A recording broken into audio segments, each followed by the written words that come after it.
अस्सलाम वालेकुम स्टूडेंट, कैसे हैं आप। तो स्टूडेंट, आज हम बायोलॉजी 9th क्लास का चैप्टर 1 का जो है वो हम थर्ड पार्ट स्टार्ट करेंगे। इससे पहले हमने बायोलॉजी का जो चैप्टर 1 है उसका हमने पार्ट 1 और पार्ट 2 जो है वो स्टडी किया था। और उसमें हमने जो साइंस और बायोलॉजी का इंट्रोडक्शन किया था, साइंस और बायोलॉजी का आपस में क्या रिलेशन होता है वो स्टडी किया था।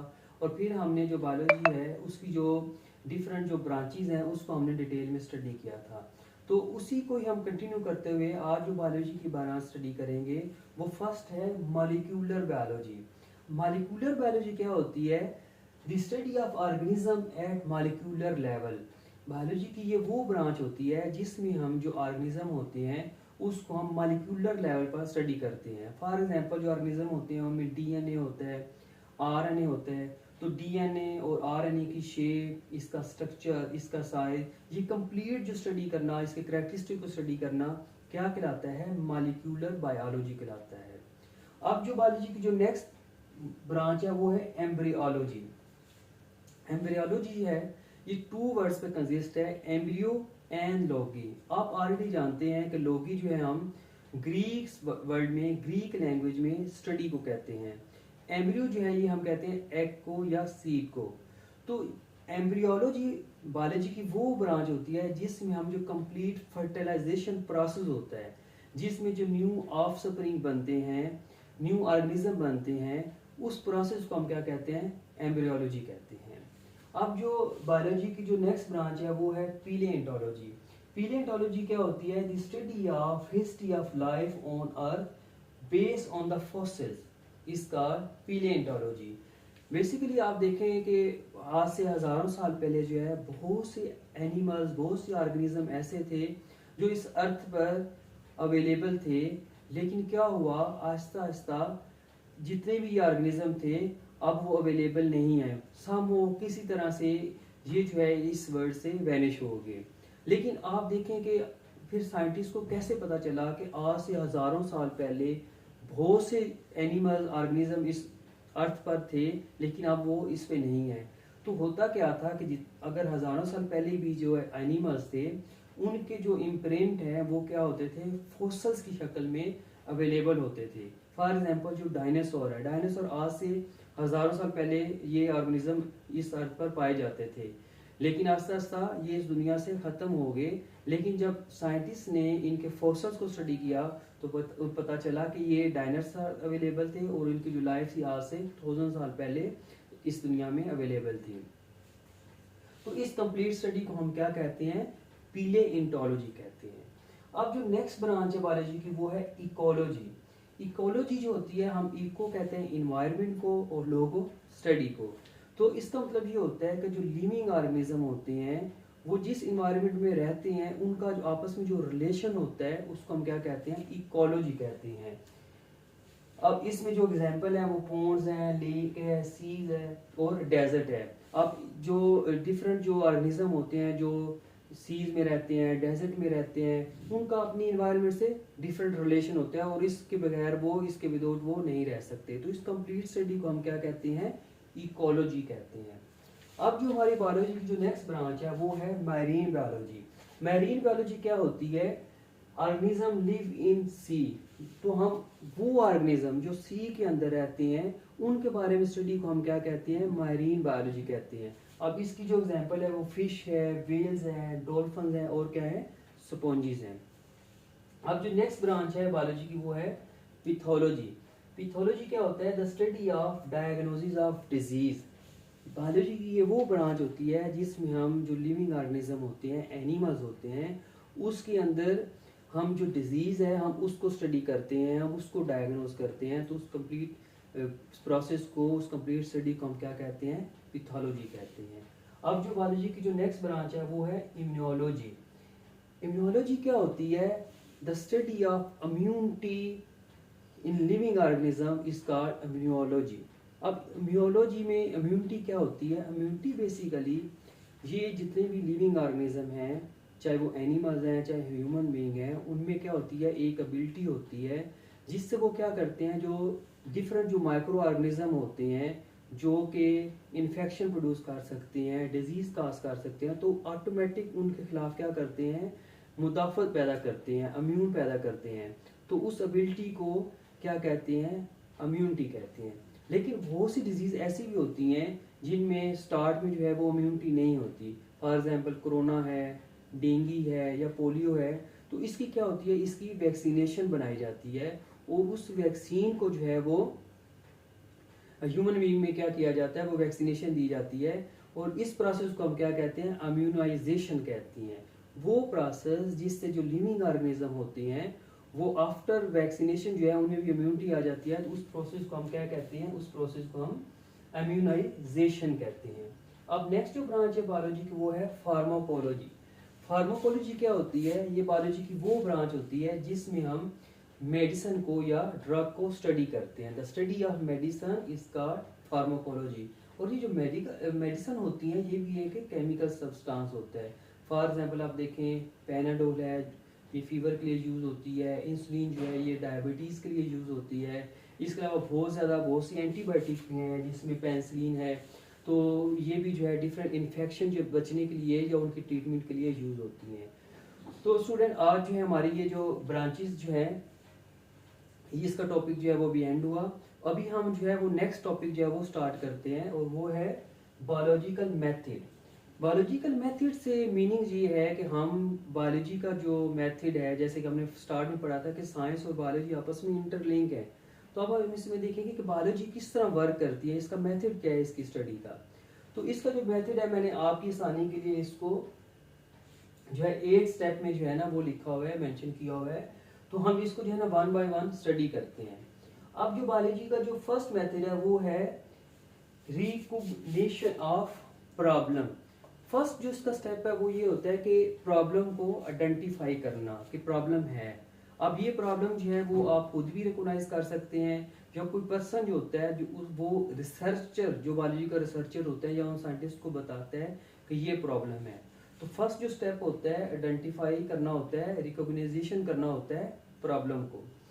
सेकेंड स्टेप जो कि बायोलॉजिकल मेथड में इन्वॉल्व है दैट इज ऑब्जर्वेशन। अब जो ऑब्जर्वेशंस होती हैं ये हम अपनी 5 सेंसेस से करते हैं, जिसमें स्मेल है, जिसमें टेस्ट है, जिसमें हेयरिंग है, जिसमें टच है।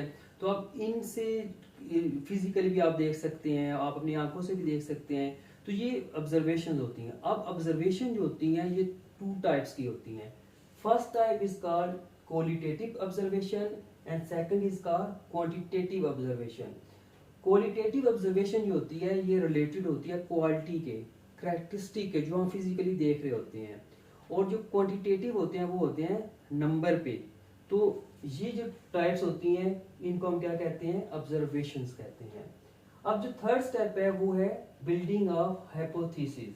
हाइपोथेसिस क्या होता है, स्टेटमेंट आंसर ऑफ प्रॉब्लम, कि हमने जो ऑब्जर्वेशन की है उसकी बेस पे हम क्या करते हैं, एक स्टेटमेंट देते हैं कि ये जो प्रॉब्लम है हमारी ऑब्जर्वेशन के अकॉर्डिंग इसका आंसर ये हो सकता है, तो उसको हम क्या कहते हैं, हाइपोथेसिस कहते हैं। हाइपोथेसिस के बाद जो नेक्स्ट स्टेप है वो है डिडक्शन। डिडक्शन क्या होता है, logical consequence of hypothesis taking by true by putting if और देन। अब इसका एग्जांपल ये होती है कि आप देखें हाइपोथेसिस जो है वो डिफरेंट स्टेटमेंट जो है वो हमारे माइंड में आते हैं किसी भी प्रॉब्लम के। अब उनमें जो बेस्ट जो लॉजिकल होता है वो हम चूज कर लेते हैं कि ये ट्रू है, तो इसको हम क्या कहते हैं, डिडक्शन कहते हैं। अब जो डिडक्शन होता है उसके बाद क्या होता है, उसके बाद आता है एक्सपेरिमेंट, कि हमने जो ये ऑब्जर्वेशन की बेस पे हाइपोथेसिस बनाए, फिर हमने डिडक्शन कायम की, हमने लॉजिकल एक रिजल्ट जो है वो एक्सेप्ट किया, तो उसको फिर हम क्या करते हैं, एक्सपेरिमेंट के थ्रू वेरीफाई करते हैं। अब एक्सपेरिमेंट जब वेरिफिकेशन हो जाता है तो वो क्या बन जाता है, वो लॉ बन जाता है। अच्छा स्टूडेंट, अब इसमें मैं आपको एक चीज़ समझाना चाह रहा हूँ, ये मैंने सेपरेट लिखा है कि थ्योरी और लॉ क्या होता है। देखिए जो थ्योरी होता है ना वो हमने जहाँ तक हमने डिडक्शंस पढ़ा है प्रोसेस वहाँ तक होता है, उसको जो है ना बहुत ज़्यादा साइंटिस्ट, बहुत से लोग एक्सेप्ट कर रहे होते हैं। लेकिन थ्योरी जो होती है ये कभी भी रिजेक्ट भी हो सकती है, ये क्योंकि बेसकारी होती है जितनी हमारे पास अवेलेबल इंफॉर्मेशन होती हैं। जैसे ही आपको लेटेस्ट डाटा आता है, आपके पास न्यू जो है इंफॉर्मेशन आती हैं, तो मे बी ये थ्योरी जो है वो रॉन्ग हो जाए। अब लॉ क्या होता है, लॉ जो होता है ये थ्योरी जो होती है वो एक्सपेरिमेंटली प्रूव हो जाए तो वो क्या बन जाता है, वो लॉ बन जाता है। और लॉ कभी चेंज नहीं होता, थ्योरी चेंज हो जाती है, लॉ जो होता है वो चेंज नहीं होता है। अब ये जो हमने स्टेप जो हमने स्टडी किया बायोलॉजिकल मेथड को, इसके एक्सप्लेनेशन के लिए जो है हम 2 केसेस स्टडी करते हैं एक एग्जांपल से। अब हमारे पास एक डिजीज़ है मलेरिया। देखिए मलेरिया जो है वो 18 सेंचुरी में एक ऐसी डिजीज़ थी जिसकी जो है वो ट्रीटमेंट जो है वो नहीं थी और इससे बहुत सारे लोगों की डेथ भी हुई थी। तो अब 18 सेंचुरी में जो है इस डिजीज़ ने बहुत से लोगों को जो है और बहुत से साइंटिस्ट को जो है इस बारे में सोचना जो है उस पर मजबूर किया कि ये डिजीज़ कैसे होती है। अब इसमें जो है हमारे पास जो है हम फर्स्ट जो केस स्टडी करते हैं वो ये है प्लाज्मोडियम काज मलेरिया। कि हमारे पास जो है ना फर्स्ट केस है कि अब ये आता था कि मलेरिया कैसे होता है। तो ये फर्स्ट जो प्रॉब्लम जो थी जो हमने स्टडी की रिकग्निशन, कि हम ये कहते हैं कि मलेरिया तो होता है। अब जो उस वक्त जो लोग थे या जो रिसर्चर थे उनके माइंड में क्वेश्चन आता है कि मलेरिया का काज क्या है। अब उसके बाद जो था जो रिसर्चर थे उन्होंने क्या की, कुछ ऑब्जर्वेशन की। अब रिसर्चर का नाम है लेविरान। उन्होंने 1882 में कुछ ऑब्जर्वेशन की। अब इन ऑब्जर्वेशन में ये देखा गया था कि मलेरिया उन लोगों को होता है जो कि मार्शी प्लेसेस पे होते हैं। मार्शी प्लेसेस जो जहाँ पर ऐसा पानी होता है जो बिल्कुल खड़ा होता है, जो गंदा होता है पानी, स्टेगनिक वाटर जो होता है, उस जगह पे जो है मलेरिया ज़्यादा होता है। सेकंड उन्होंने ये ऑब्जर्व किया कि बहुत से लोग जो है जो क्विनैन होती है उसके खाने से ठीक हो जाते हैं। थर्ड उन्होंने ये ऑब्जर्व किया कि स्टेगनेंट वाटर पीने से जो है मलेरिया नहीं होता। फोर्थ उन्होंने ये ऑब्जर्व किया कि प्लाज्मोडियम जो है वो काज है मलेरिया का। अब इन्होंने जो साइंटिस्ट जो है इन्होंने जो हाइपोथेसिस कायम की, जो हमारा ऑब्जर्वेशन के बाद जो नेक्स्ट स्टेप है हाइपोथेसिस कायम की, वो ये थी Plasmodium is the cause of malaria. अब प्लाज्मोडियम को अगर हमने हाइपोथेसिस मान लिया तो इसको हम ट्रू मानने के लिए हम एक डिडक्शन कहते हैं। तो फिर हमारे पास वो डिडक्शन ये होती है जो कि हमारा फोर्थ स्टेप है कि if Plasmodium is the cause of malaria, अगर प्लाज्मोडियम जो है वो मलेरिया का काज है तो फिर जितने भी पेशेंट हैं जिनमें मलेरिया होता है उन सब में जो है वो प्लाज्मोडियम होना चाहिए। अब इसको वेरीफाई करने के लिए एक्सपेरिमेंट की जरूरत होती। तो एक्सपेरिमेंट के लिए कैसे किया गया, 2 ग्रुप जो है वो पीपल्स के लिए गए। एक ग्रुप में 100% थे और सेकंड में भी कौन से थे, 100% थे। लेकिन जो फर्स्ट ग्रुप था जिसमें 100 पीपल थे वो लोग थे जिनके अंदर बिल्कुल मलेरिया था, वो मलेरिया से अफेक्टेड थे। और सेकंड हेल्दी पीपल्स थे, उनमें कोई मलेरिया नहीं था। तो जो फर्स्ट ग्रुप था जब उनके ब्लड सैंपल लिए गए, ब्लड सैंपल को स्टडी किया गया तो ये देखा गया कि सब के अंदर जो है वो प्लाज्मोडियम मौजूद था। फिर जो सेकंड ग्रुप था जो कि हेल्दी पीपल्स का था, जब उनके ब्लड सैंपल लिए गए और उनको स्टडी किया गया तो रिसर्चर ने ये देखा इसमें 100 में से जो 93 पीपल्स थे उनमें प्लाज्मोडियम नहीं था, सिर्फ जो 7 पीपल्स थे उनमें प्लाज्मोडियम था। तो और ये भी प्लाज्मोडियम इस वजह से था 7 पीपल्स में क्योंकि वो भी इनक्यूबेटेड स्टेज में था। इनक्यूबेटेड स्टेज में ये था कि अभी वो डिजीज जो है उसने काज नहीं की थी और बाद में इन 7 पीपल्स को भी मलेरिया जो है वो हो गया। तो इस जो एक्सपेरिमेंट से एक चीज़ तो प्रूव होगी कि जितने भी लोग जो कि इन्फेक्टेड होते हैं मलेरिया से उन सब के अंदर प्लाज्मोडियम पाया जाता है। तो फिर ये जो है साइंटिस्ट को जो है रिसर्चर को इस चीज़ का आंसर मिल गया कि what is the cause of malaria. तो काज क्या है, Plasmodium is the cause of malaria. तो ये एक लॉ बन गया, Plasmodium is the cause of malaria. अब सेकंड केस हम स्टडी करते हैं। सेकंड केस में ये था स्प्रेड ऑफ मलेरिया। चले ये बात तो मान ली कि प्लाज्मोडियम जो है वो काज है मलेरिया का, तो अब मलेरिया स्प्रेड कैसे करता है। तो अब उसमें जो है एक रिसर्चर थे जिनका नाम था AF18 1883 में।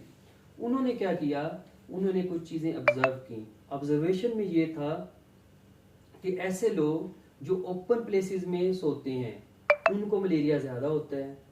वो लोग जो नेट यूज़ करते हैं उनको मलेरिया कम होता है। वो लोग जो स्मोक के पास होते हैं उनको भी मलेरिया जो है वो कम होता है। तो फिर जो है एक साइंटिस्ट थे रोनाल्ड रॉस। अब उससे पहले जो एफ ए किंग थे 1883 में, तो इन्होंने ये चीज़ बता दी कि ये जो मलेरिया है वो मॉस्किटोज की वजह से होता है।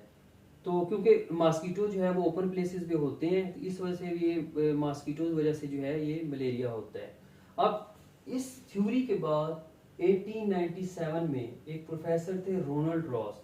उन्होंने क्या किया, उन्होंने एक्सपेरिमेंट किया, क्योंकि थ्योरी जो है उसको प्रूव करने के लिए एक्सपेरिमेंट की भी ज़रूरत होती है, जैसे कि हमने ये बायोलॉजिकल मेथड में पढ़ा। तो उन्होंने जो एक्सपेरिमेंट किया उसमें उन्होंने फर्स्ट ये किया कि एक जो थी फीमेल जो मॉस्किटो थी वो लेकर एक इन्फेक्टेड स्पैरो ली। ये वो थी स्पैरो जो कि इन्फेक्टेड थी। तो इसको जो है बाइट करवाया और उसके बाद उन्होंने क्या किया, ये जो मॉस्किटो थी उसको किल कर दिया। किल करने के बाद जब उसका स्टोमिक ऑब्जर्व किया तो इन्होंने ये देखा कि मॉस्किटो के अंदर भी प्लाज्मोडियम जो मौजूद था। अब फिर उन्होंने एक्सपेरिमेंट किया। इस एक्सपेरिमेंट में क्या किया, इन्होंने जो मॉस्किटो थी, जो फीमेल मॉस्किटो थी, उसको दोबारा बाइट करवाया इन्फेक्टेड स्पैरो को, और उसके बाद फिर इन मॉस्किटोज को अलो किया कि वो हेल्दी स्पैरो जो हैं जिनको भी मलेरिया नहीं हुआ उनको भी जाके बाइट करें। जब इन मॉस्किटो ने उन स्पैरो को बाइट किया तो कुछ दिनों के बाद जब इन्होंने ऑब्जर्व किया तो जितनी भी स्पैरो जो हेल्दी थी उनमें क्या हो गया, सब जो है इन्फेक्टेड होंगी मलेरिया से। तो इससे ये चीज़ प्रूव हुई कि जो मॉस्किटोज हैं वो काज हैं मलेरिया का, किस में, स्पैरो में। लेकिन एनिमल्स के बाद बारी आती है ह्यूमन बीइंग की। तो फिर इन्होंने जो है फाइनली ह्यूमन बीइंग जो है इंसानों के ऊपर भी एक्सपेरिमेंट किया। अब उस एक्सपेरिमेंट में इन्होंने क्या किया, इन्होंने एक फीमेल मॉस्किटो जिसका नाम था एनोफ्लीस, एनोफ्लीस को पहले जो है वो इन्फेक्टेड पर्सन जो जिसको ऑलरेडी मलेरिया था उस इन्फेक्टेड पर्सन जो है उससे जो है बाइट करवाया। उसके बाइट करने के बाद फिर इन मॉस्किटोज को अलो किया कि वो हेल्दी जो ह्यूमन बीइंग है, हेल्दी जो पर्सन है, उनको बाइट करें, और फिर उनको अंडर ऑब्जर्वेशन लिया। तो क्या हुआ कि कुछ दिनों के बाद वो जो हेल्दी पीपल्स थे उनमें भी क्या हो गया, वो सारे इन्फेक्टेड हो गए मलेरिया से। तो इससे ये बात प्रूव होगी कि जो मॉस्किटोज हैं they are cause the spread of malaria. तो इस तरह एक लॉ बन गया कि मॉस्किटोज जो हैं they are involve in the cause of malaria. तो स्टूडेंट, होपफुली आपने आज का जो लेक्चर है वो अच्छी तरह से अंडरस्टैंड किया होगा। मैं आप जैसा आपको रिपीट करवाता हूँ, इस लेक्चर में हमने जो है वो ब्रांचेस जो है वो स्टडी की हैं। इसके अलावा हमने जो है डिटेल में बायोलॉजिकल मेथड जो है वो स्टडी किया है विद एग्जांपल से। अब टॉपिक के रिलेटेड अगर आपको कोई क्वेश्चन पूछना हो, आपकी कोई क्वायरी हो, तो आप कमेंट्स में मेंशन करें, तो इंशाल्लाह मैं इसका ज़रूर आंसर दूंगा। अपना ख्याल रखिएगा। अल्लाह हाफिज़।